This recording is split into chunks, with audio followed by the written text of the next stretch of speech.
Hey friends, I hope that you can hear me. Let me know if you can't hear me. Let me make sure. I'm gonna go on YouTube real quick.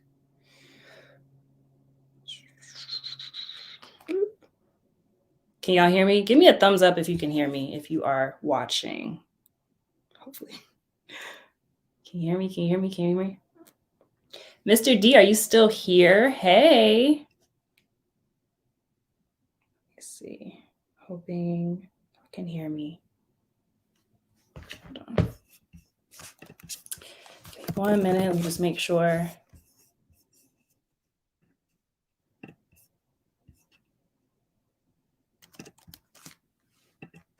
Oh, yeah. Okay. We're in business. All right.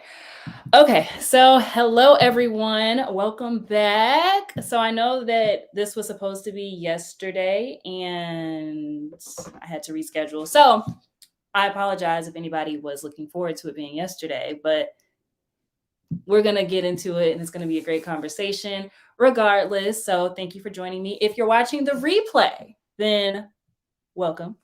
Make sure that y'all like this video. Make sure that you subscribe. The chat is open to any subscribers that want to chime in. I'm also actually going to drop the link in here. So if you guys feel, if you guys feel compelled to join into the conversation, then I welcome you. Hopefully that's the right. Okay, I'm hoping. Okay. Hopefully, I just put that in the chat. Hopefully, you guys can see it. So today, I want to talk about what inspired this conversation because I planned to do this about a week ago. It was already scheduled. And then, you know how things work. Once you put something out into the universe, it feels like all things just kind of come together to reiterate that that's the right thing to do. And that's exactly what was the case with this situation because I posted. So last week was all about red flags. So I can't remember who it was. Was it you, Mr. D? Somebody commented and they were like, these are great, but us men, we want to understand how can we identify if a woman is truly feminine. He listed some other things as well. And I was like, you know what? Good point. Let me go into what it is to be a feminine woman. So going off of that, so earlier today, I was listening to a live stream. It was like a panel discussion about examining, I think it was, the title was Examining Femininity in a Masculine Space, something to that effect. And it was Courtney, I am Courtney Michelle, and she was speaking to a group of men. And long story short, one of the men was asked the question, well, because he put a lot of emphasis on a woman being feminine as being something that's important to men in terms of being a marriageable woman. So a woman that a man would be interested in marrying. So when asked, what is a feminine woman? What does that look like? Crickets. There was one characteristic that he was able to name, which was that she's nurturing. And I've heard that over and over and over again. If you guys have not listened to my interview, my talk with Alan from We Need to Talk, he posted that like over a month ago. But in that conversation, I made the comment that I think that a lot of times men talk about wanting a woman that is nurturing and that kind of being a very basic thing to ask for. And men did not like that. There was a couple of men that commented about that and was saying like, that's not basic. But what I realized is a lot of men only talk about a woman being nurturing when they talk about what a woman brings to the table. If you ask them what else she brings, they say like she's supportive and she's nurturing. Supportive, nurturing. That's it. I've realized that I think a lot of that is due to the fact that we associate women's roles with nurturing, which is having children and raising children. And then we don't really understand what else does a woman do? What else is she good for? And I think that's why we have a lot of conversations, or we hear a lot of conversations where men are just not really understanding the necessity of investing in a woman and, waiting for women and pursuing women, because there's a very specific and finite understanding of what a woman's role is in a man's life. So today's conversation is to kind of touch on some of those other things. So I have 10 characteristics that are associated with a feminine woman. And I want to talk about specifically how men can observe a woman to figure out if she has these characteristics. So it's not just, okay, we want a feminine woman. We need to be able to define things. If we're saying that there is a lack of feminine women in our community, we need to understand, okay, what is a feminine woman?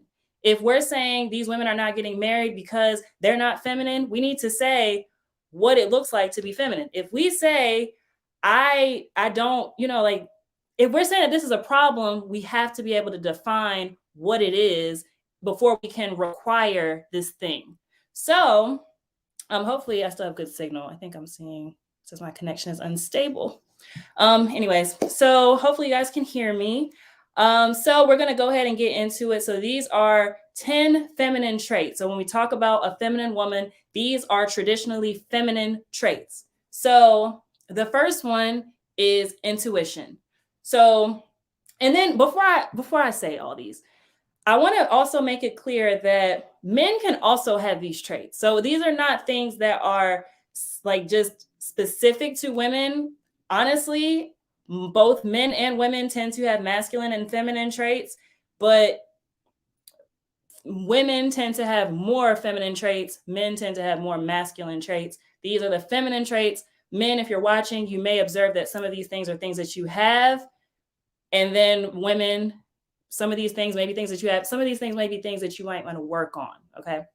So again, intuition is the first one. A lot of people talk about this as having a gut feeling. You might hear people talk about this as discernment. That's the way I talk about it. So really, it's just the ability to detect problems or issues before they arise.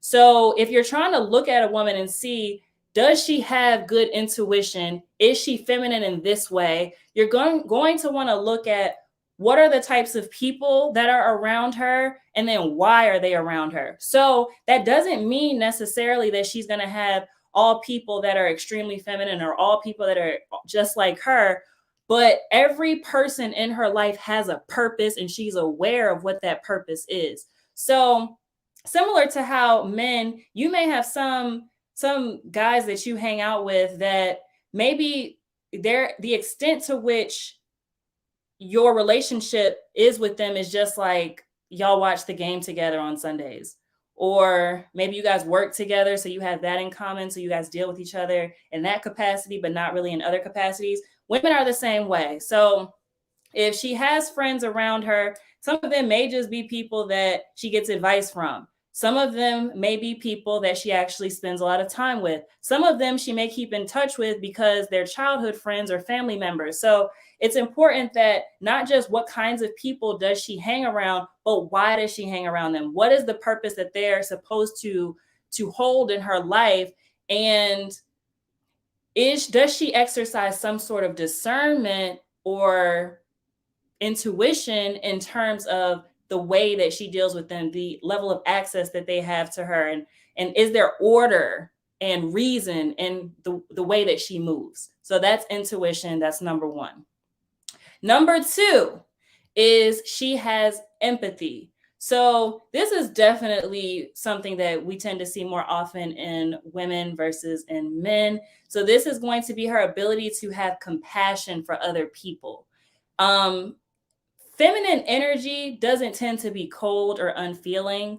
That's why a lot of men will complain about women saying, like, I feel like this, I feel like that, rather than I think this or I believe that.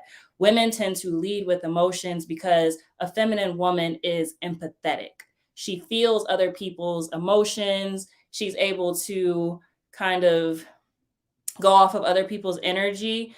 Men typically aren't necessarily that way. They're not emotionally intelligent a lot of the times in that same way. So if you are encountering a feminine woman, she's going to be inspirational. So when we talk about making you feel better, that's going to be an empathetic woman that can feel you. And so she knows how to curtail your energy. She can feel what you're struggling with. She can feel, what emotions you're experiencing, and she's able to respond in a way that makes you feel better, maybe that calms you down.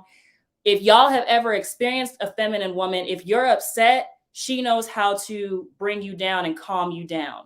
If you are sad, she knows what to say to you to give you comfort. So that is what a feminine woman is going to look like in practice. So, number one, she has intuition. Number two, she's empathetic. Number three is sensitivity. So, when we're talking about sensitivity in terms of what a feminine woman is going to provide, this is going to be a woman that, for lack of a better term, she knows how to read the room.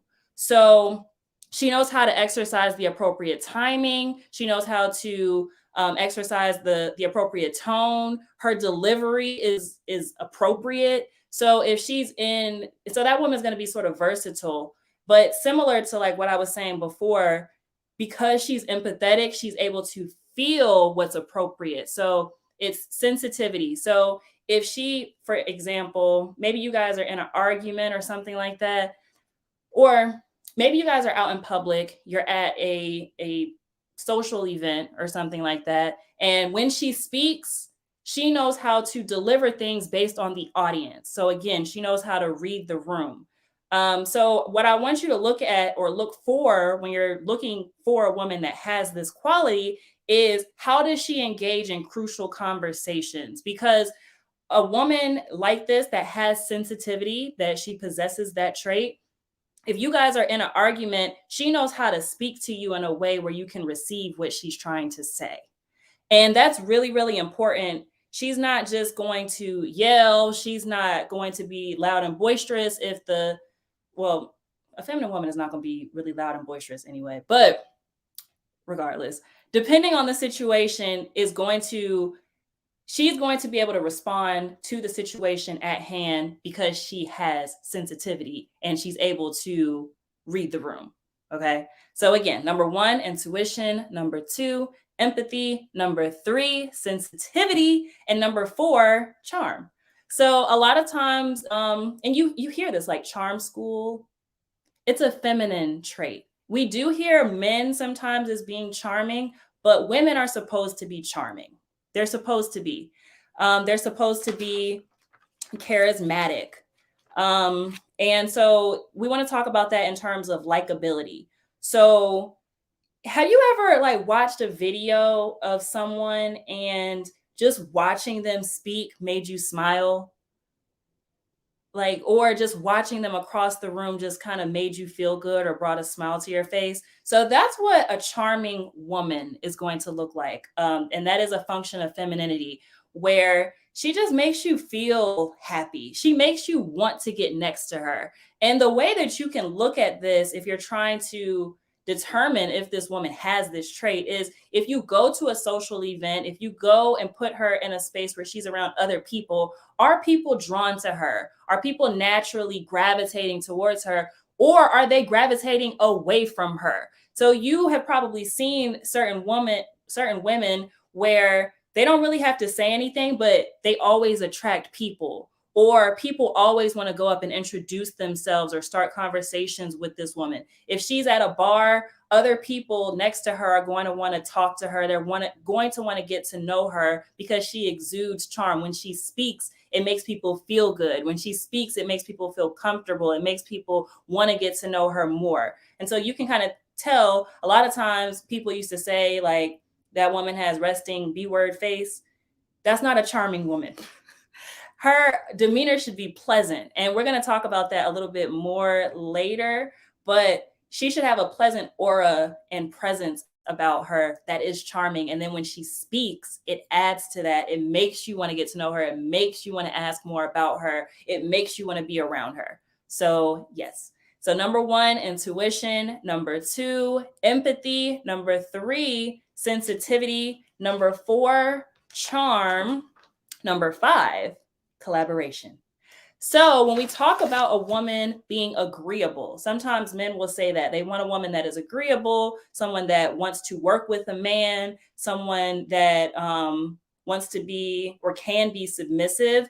That is all under the umbrella of collaboration. Can she collaborate? So, how does she work with other people? And a really easy way that I'm going to say for you guys to observe this, and I think this is just very important. I think in order for you to see this in action, you have to plan some sort of activity where it requires you to work together.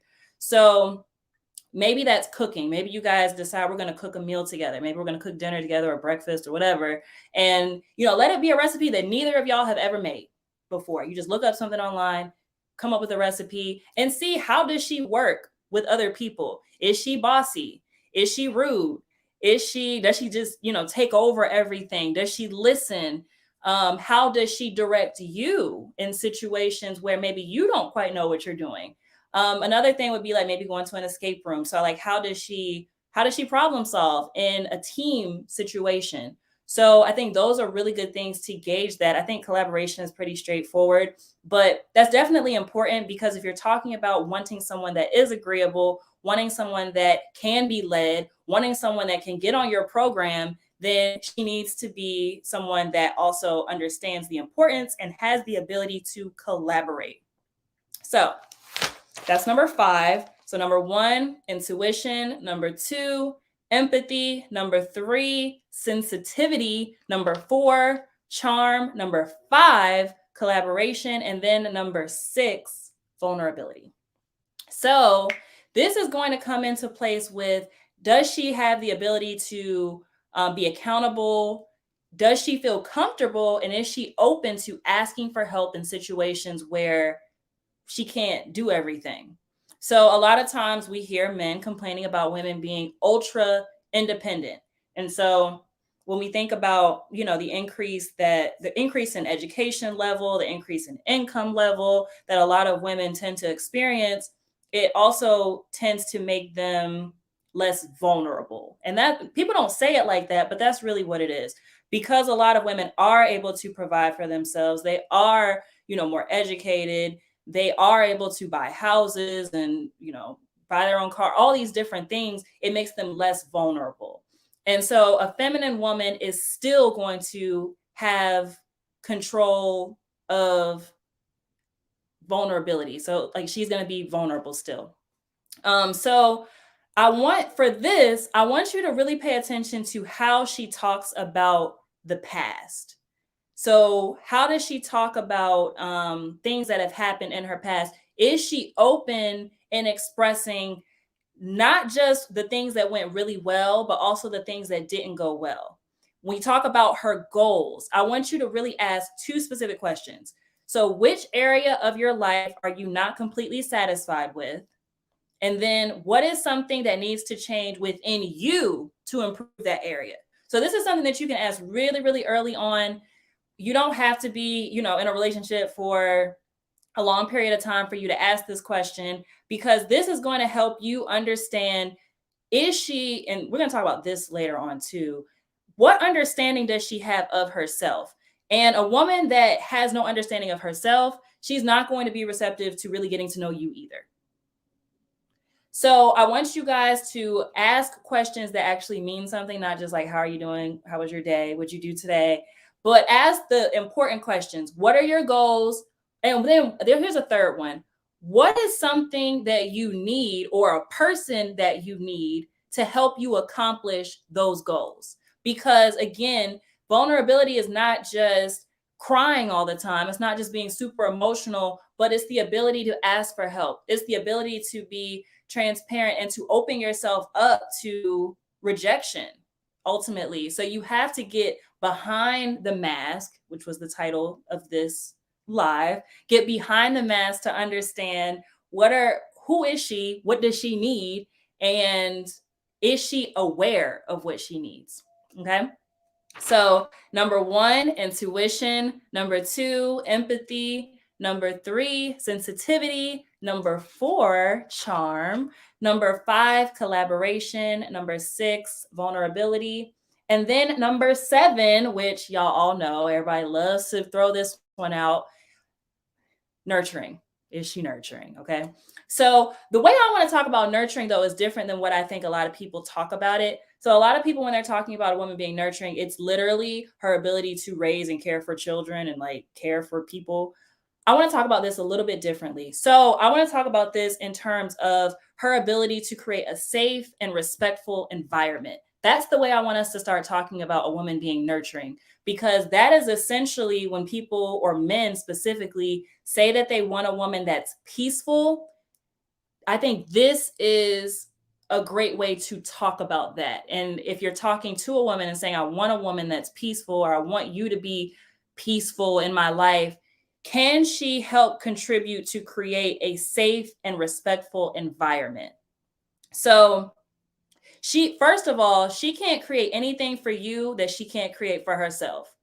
In the video earlier this week, or last week, when I talked about red flags in men, I talked about having a lack of direction as being a red flag for a man. And I talked about how I can't expect you to lead me if you're not able to lead yourself within your own life. So, similarly, she cannot create peace for you if she has not created peace within her own life. So, if she has a chaotic life, if her environment is chaotic and it's messy and she's always in drama, she's not going to be able to be peaceful for you.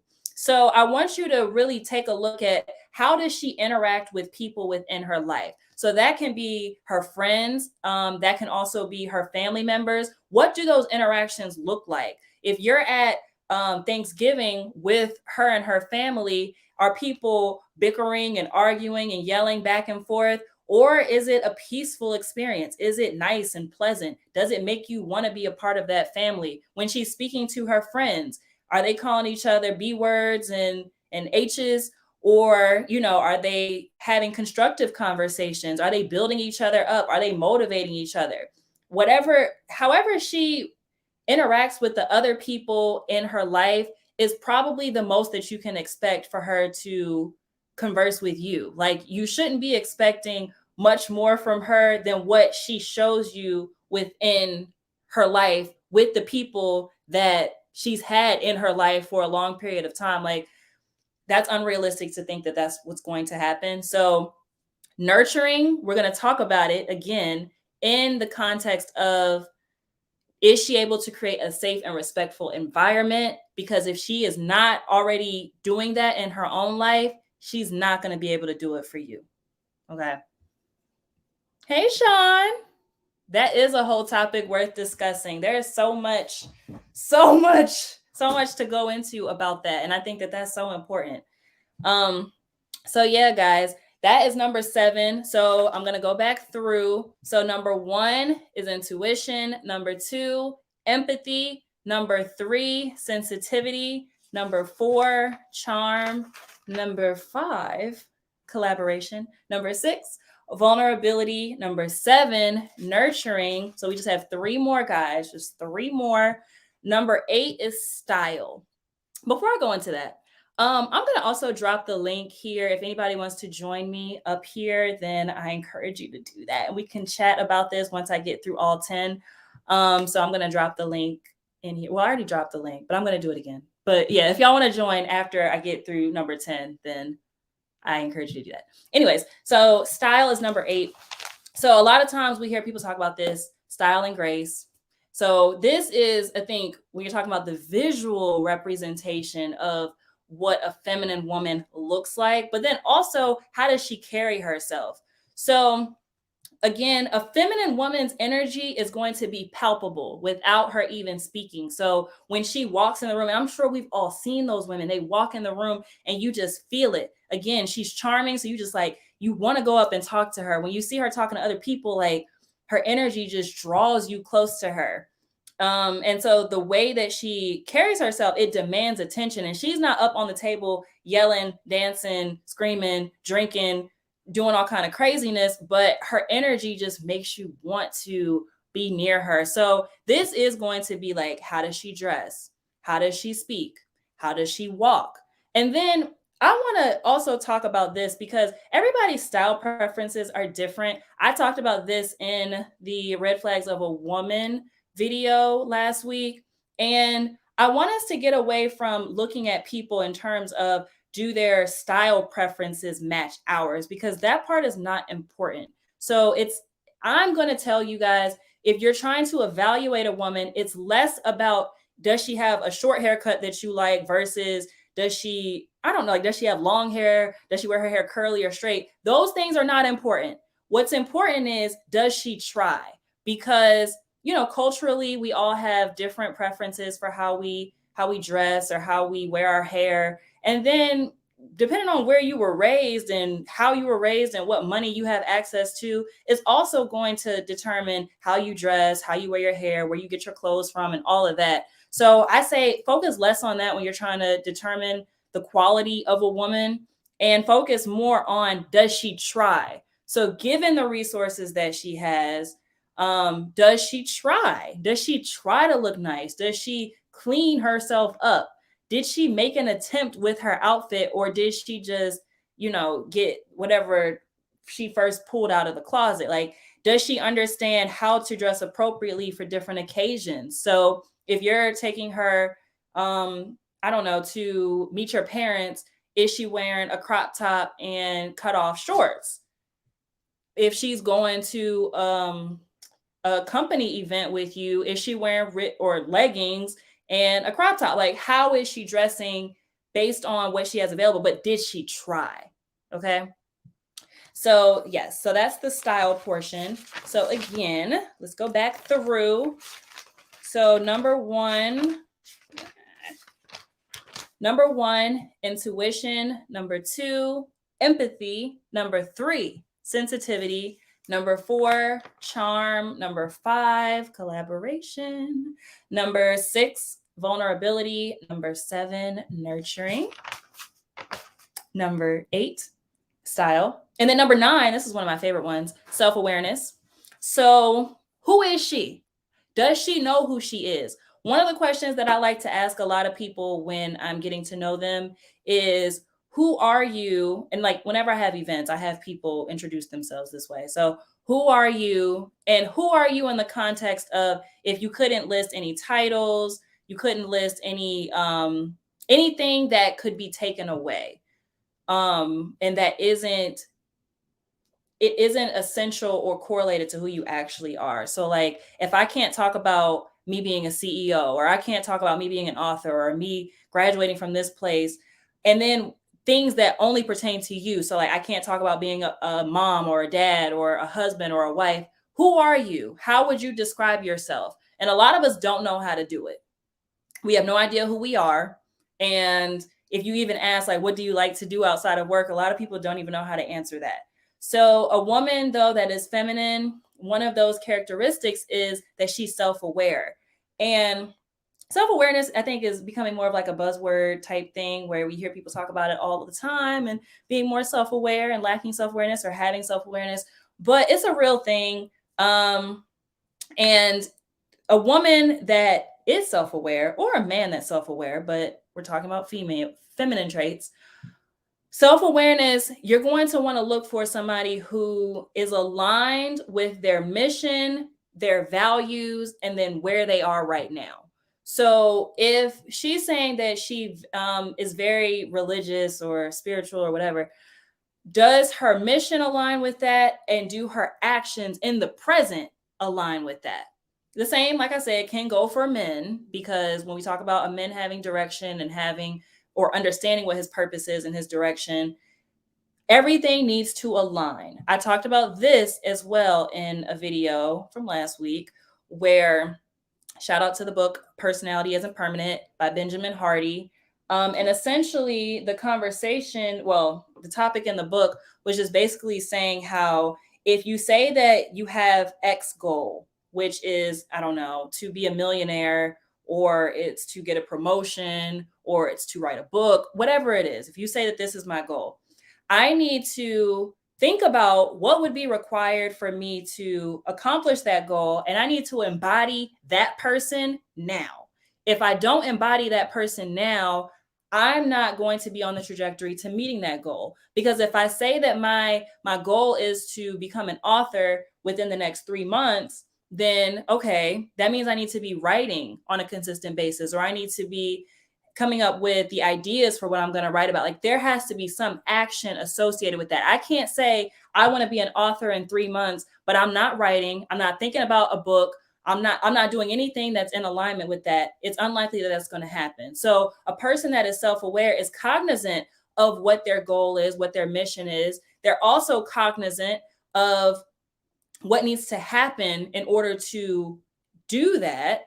And there's going to be alignment between their activities and what they say they want. Yes. So that's what I want you to look at. So another thing that you can look at with judging if a woman has self-awareness is, does she understand her strengths and weaknesses? So before, there was the conversation about, asking her when we're trying to look at vulnerability, does she understand, like what she wants and then what she needs to get there? But does she understand her strengths and weaknesses? Does she know the areas where she's excelling as well as the areas for improvement? That is going to signify and show self-awareness. All right, so let's go back through and then we're going to number 10. So number 1, intuition. Number 2, empathy. Number 3, sensitivity. Number 4, charm. Number 5, collaboration. Number 6, vulnerability. Number 7, nurturing. Number 8, style. Number 9, self-awareness. And then number 10 is kindness.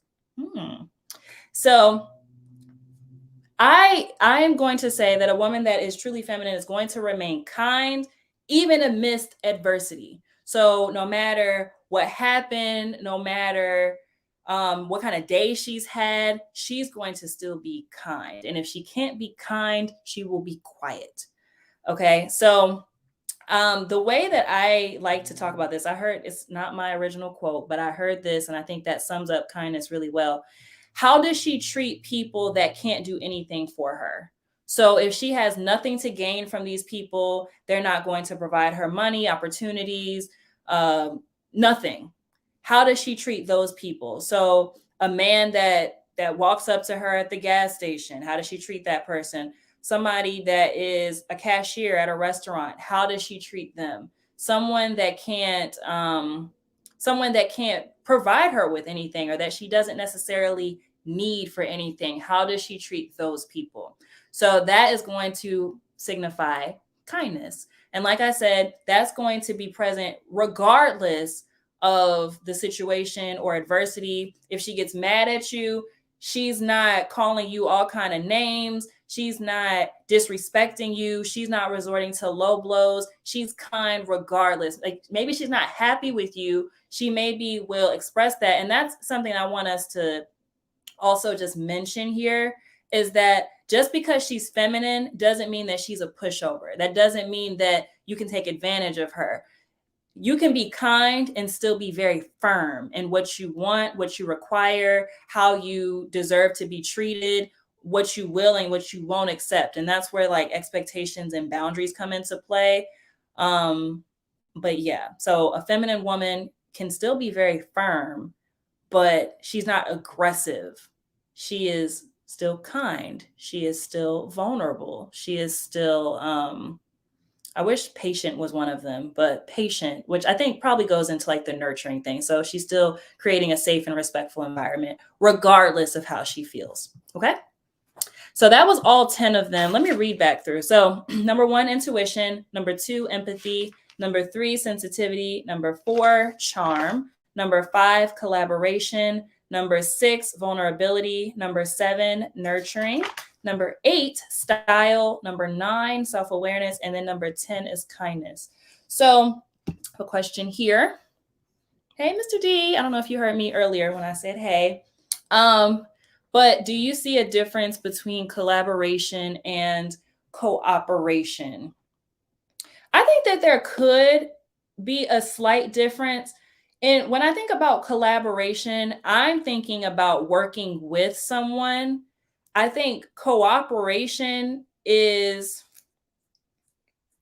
I don't think cooperation has to exist in a collaborative effort. I think cooperation can also look like just do what I say. I think collaboration implies that y'all are working together to come up with solutions. And I think cooperation can be just obedience or like following. I think that cooperation is present in collaboration, but I don't think collaboration necessarily has to be present within cooperation. Does that make sense?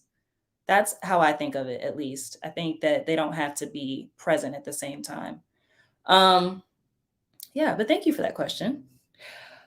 All right. So that's all that I really have for this. I don't know if anybody has any more questions, or like I said, if anybody wanted to come up and join me in the conversation. I don't know if I hope this link actually works, but if it doesn't, let me know. Put it in there again. If anybody wants to come up with me, thank you. So the whole reason, like I said, for this conversation was I just want, if this comes up, I want us to be able, one, I'm solution oriented. So I don't like how in a lot of these conversations, people are just complaining and they're bringing up all these issues, but there's no effort towards solving the problem. Like I said on the last live stream last Sunday, if my house is on fire, I first need to put out the fire. I need to extinguish the fire to stop further damage prior to figuring out why my house caught on fire. I think a lot of people are doing it backwards. They're saying, okay, here's the problem. Let's talk about why this problem is happening. We're not going to focus on putting the problem out or extinguishing the fire. We're going to focus on who did this, why is this house on fire, who started this fire, and then later on we'll figure out solutions, or we just don't figure out solutions at all. I'm taking the opposite approach. I think that we need to focus on how to solve the problem, how to stop the further spread of this issue, and then later on, to prevent it from happening again, we can say, okay, what's going on? Why did this happen? So I think conversations like this are helpful because rather than just point the finger and talk about blame and all these different things, it allows us to say, okay, this is the problem. How can we fix it? Okay, men, y'all are saying y'all want women to be more feminine. There's a lack of femininity. Okay, what does that look like? How can they become more feminine? What are y'all expecting? What does that look like? And then when we start defining these things and looking at these characteristics, y'all might say, actually, that's not what we're talking about. We don't really actually, maybe we were using the wrong word. This is actually what we want. Or, yes, that's exactly what we want. And then women can say, okay, either we are willing to do that or we're not willing to do that. And if we're not, then you got to just take whatever consequences come with that. And if you are, then it's like, okay, I had no idea. Now I know. So now I can move forward with helping or trying to embody some of these things and becoming what you guys say that you want. So that's the whole purpose of these conversations, is just to create further understanding, help everybody get the outcomes that they want. Ultimately, I want people to be as fulfilled as possible. So if we can bridge the gap with some of these conversations, then that is a win for me. So yeah, guys, does anybody have any more questions? I don't know. I don't think anybody requested to be up here. I don't even know what that would look like if somebody did. But if there's no more questions, then y'all make sure that you like this video, make sure that you subscribe. This week I have a video going up on Thursday that's talking about 5 questions that you need to be asking within your relationship. The video is probably going to be titled like something to the effect of like questions to ask on a first date, but it's not just questions to ask on a first date. A lot of us have not even asked the questions that we need to be asking, and we've been with people for years. So these are just questions to help kind of gauge shared values and just so that people can, coming into a relationship, they can have a better understanding of where the other person is. Because like I said, I think there's a lot of situations where I literally go out to eat and I see 2 people sitting across from each other and they're like on their phones, just like not talking to each other. I think a lot of us don't even know how to have productive conversations with one another. We don't know what to ask. We don't know what to talk about. And so it's like, what are you doing? What are you doing? How you doing? What you doing? And it's just like pointless conversation. So it's going to be 5 questions that you can ask to a potential or current significant other that'll help you just start some important conversations, because crucial conversations are not always bad. We might disagree, but that doesn't mean that we're not still suitable for each other. So I don't want us to run from those things. Here's another question. Intuition versus distrust. When can a man tell a difference?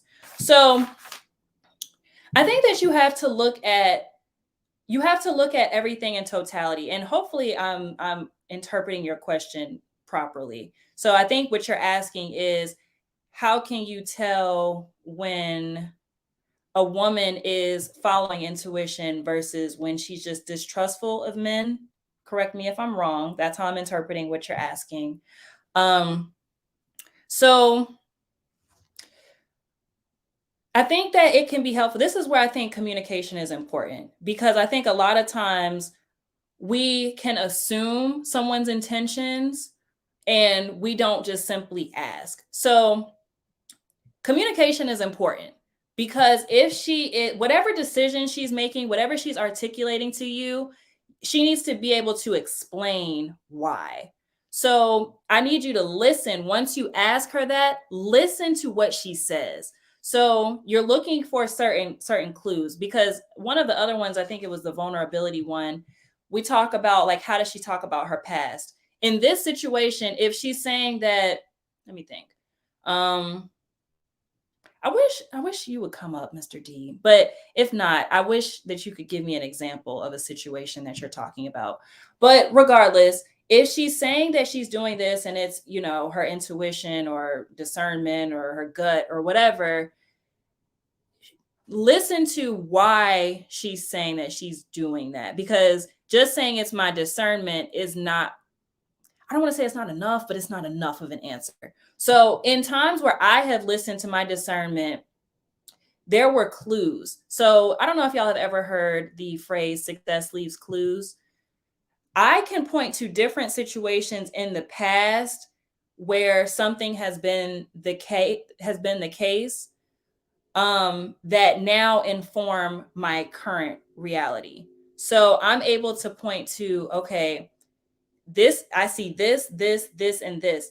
Intuition and discernment is just a clearer or a quicker ability to detect problems or issues. So she should be able to say, okay, my discernment is telling me that this is the case, and it's based on this, and this. I think there's a belief that women are not logical, that we are so emotional that we're not able to be logical. But a discerning woman is able to see things clearly, more clearly, quicker. So these women that y'all are talking about that are just so emotional that they're illogical, they lack discernment. Discernment allows you to see problems quicker, not illogically. There is logic associated with that, but she senses it. And then because she's self-aware, again, another feminine trait, she's self-aware, she's able to trace it back quicker to why does she feel this way. So and see you elaborate. You said the past does affect her intuition. The past does affect her intuition, but the difference between intuition and distrust, going back to your original question, is that distrust is going to be stemming from purely emotional. It's purely emotional. It's purely out of fear, and there is no logic based behind that. So I can't say that this is my intuition, but it's really just this other man did this to me in the past, and so I'm projecting that onto you. That's distrust. Intuition is this, and this has happened, 1, 2, and 3, and logically, this must be the case. And I felt it before I looked into it, but once I looked into it, it confirmed what I thought. This is like I said, it's a that's definitely a feminine thing. So it's kind of hard to explain, but the way that I think about intuition and discernment is that there is some logic associated to that. It's not just, oh, I feel this way. I felt this way. And then I looked at the circumstances and then was able to come to a conclusion, versus I just don't trust you because you're a man. And so I'm questioning everything that you do because you're a man. Okay. I think I beat that horse into the ground. Um, but yeah, that's the way that I think about that. That's the way that I would describe the difference from a woman's perspective. Um, like I said, women are not just illogical creatures. If you're ruled by your emotion, then you're going to seem illogical. If your decision making starts and ends at your emotions and how you feel, then that's what it's going to look like. But if you're a woman with self control, then you have control over your emotions. You experience them, you acknowledge them, but you control them. And then you make decisions based on the truth, which is sometimes your emotions are not the truth. Sometimes we're telling ourselves things that are not true. Okay. All right. So I think that's pretty much it. I'm not seeing any more questions in the chat.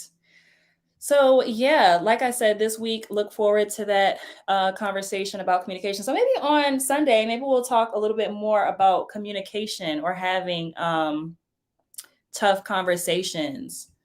Said you made an important point about vulnerability. We missed that in our women. And you know what? I really think that that's what it is. I think a lot of times when men are talking about femininity, I think, although that's not what they say, I think based on how they talk about it, that they're talking about vulnerability. And so it's, again, not necessarily wanting the woman that's like, I'm every woman. I don't need a man. I can do everything by myself. I don't need your help. I'm good. I made the money, blah, blah, blah. And saying like, okay, there are areas where I need a man to do this, or it would be nice to have a man to do that. Hold on. Or, like these are my strengths, these are my weaknesses, these are areas for improvement, and this is how a man could come in and provide those things in my life.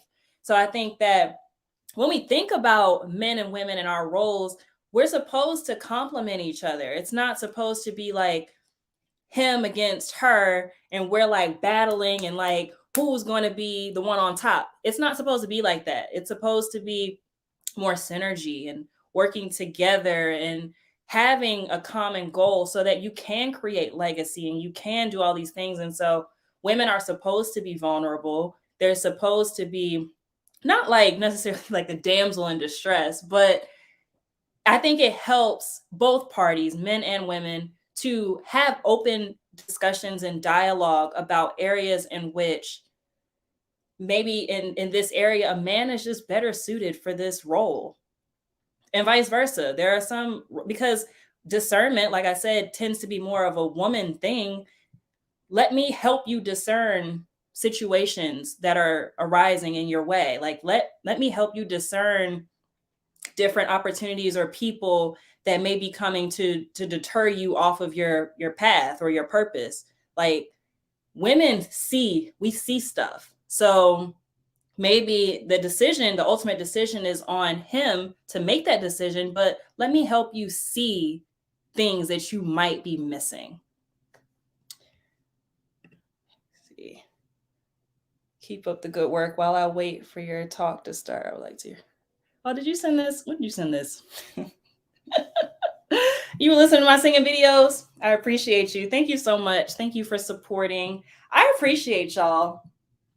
I know this community here is small. It's we're working on it. But I appreciate y'all for being so positive. I appreciate everybody that is always in my comments, commenting. Mr. D, I appreciate you. You always comment. You always, like and give me feedback and stuff. So I appreciate everybody. I appreciate you especially. Yeah, guys, I'm excited. I hope that y'all are excited. I hope that y'all feel like these conversations are fruitful and impactful. And I'm excited for the change. I already feel the change happening. I'm hoping that y'all feel the change. It's a great place. It's a great time. Yeah. So I could just keep talking forever and ever. Hopefully next week, some of y'all will come on and join me. But if not, I will have my notes. I got whole notes over here about what I talked about today. So yeah, so I love you guys, and I'll see y'all. Well, I'll see y'all this week with the video that I'm putting out about the questions to ask. But we'll talk next week. All right. Y'all have a great rest of your night.